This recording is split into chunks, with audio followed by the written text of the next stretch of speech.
बिस्मिल्लाहिर्रहमानिर्रहीम। आप देख रहे हैं वेखो विलेज टीवी और मैं आपका भाई अकमल अब्बास आपकी खिदमत में हाज़िर। 24 अप्रैल 2025 को बहावलपुर के इलाके बाकरपुर में एक ऐसी क़यामत बर्पा हुई जिसे सुनकर आप लोगों की रूह कांप जाएगी। फ़िज़ा बीबी, जिसकी उम्र तकरीबन 9 साल थी, उसको उसके 2 सगे मामू और 2 मज़ीद करीबी रिश्तेदारों ने मिलकर ज़्यादती का निशाना बनाया और ज़्यादती का निशाना बनाने के बाद उस बच्ची का गला काट कर उसको शहीद कर दिया। मेरे ख़्याल से और उसके बाद बाकी बातें बाद में, उससे पहले बहावलपुर की पुलिस को मैं सलूट पेश करता हूं कि उस पुलिस ने क्या खूबसूरत इंसाफ फराहम किया उस बच्ची के लवाहिकीन को। 4 जो कि उनके करीबी रिश्तेदार थे, फ़िज़ा के भी और दूसरे लवाहिकीन के भी, उन चारों दरिंदों को पुलिस ने सरेआम चौक में खड़े करके उनको गोलियां मार दी गई। कोई पुराना वकूआ नहीं है। आज से 10 दिन पहले फ़िज़ा बीबी जो रात शाम को घर से पानी लेने निकली लेकिन वापस घर ना पहुंच सकी। तलाश के बाद और इब्तदाई तफ्तीश के बाद पता चला कि बच्ची को ज़्यादती का निशाना बनाने के बाद गला काट कर शहीद किया गया।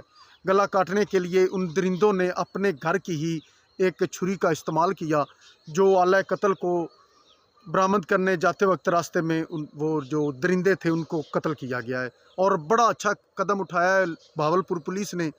एज ए मुसलमान मुझे एक बात बताएं कि हम इस वक्त किस जगह पे खड़े हैं। बहसीयत कौम, बहसीयत मुसलमान, बहसीयत इंसान हम किस कदर गिर चुके हैं। किस रिश्ते पर एतमाद करें, किस चीज़ पे, किस रिश्ते पे भरोसा करें। क्या मामू, एक बाप, एक माँ, एक जो सरपरस्त है उसकी हैसियत नहीं रखता? अगर उस जैसा पाक रिश्ता इस तरह के इकदाम उठाएगा तो फिर बहावलपुर को इस्लाम पेश किया जाएगा जिन्होंने उनको सरेआम चौक में खड़े करके गोलियां मारी। इंतहाई अफसोस के साथ वो फ़िज़ा बीबी क्या सोच रही होगी जब वो अपनी आखिरी सांसें ले रही होगी। उसकी माँ जब उसने देखा होगा अपनी बेटी को, उसका बाप जो उस वक्त घर में मौजूद भी नहीं था, वो अपनी मजदूरी, अपनी रोज़ी रोटी के पीछे ज़लीलो ख्वार हो रहा था, उस पर क्या बीती होगी जब उसको ये पता चला होगा कि उसके अपने करीबी रिश्तेदारों ने ही उस पे और उसकी बेटी पे ये क़यामत ढाई है। और पुलिस को और हमारे कानून नाफिज करने वाले इदारों को इसी तरह से एक्शन लेना चाहिए।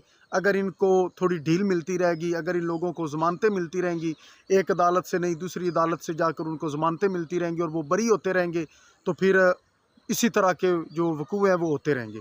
अगर पुलिस की तरह अदालतें भी, हमारे बाकी इदारे भी इनको सपोर्ट करें और जब ये जुर्म साबित हो जाए तो उसके बाद किसी किस्म की कोई रायत नहीं होनी चाहिए सिवाय मौत के, ताकि ये जो बढ़ते हुए केसेस हैं इनके लिए इनकी कोई रोकथाम हो सके और हमारी बच्चियाँ महफूज हो सके, हमारी इज़्ज़तें महफूज हो सके। अल्लाह पाक तमाम बहन बेटियों की इज़्ज़तें महफूज रखे।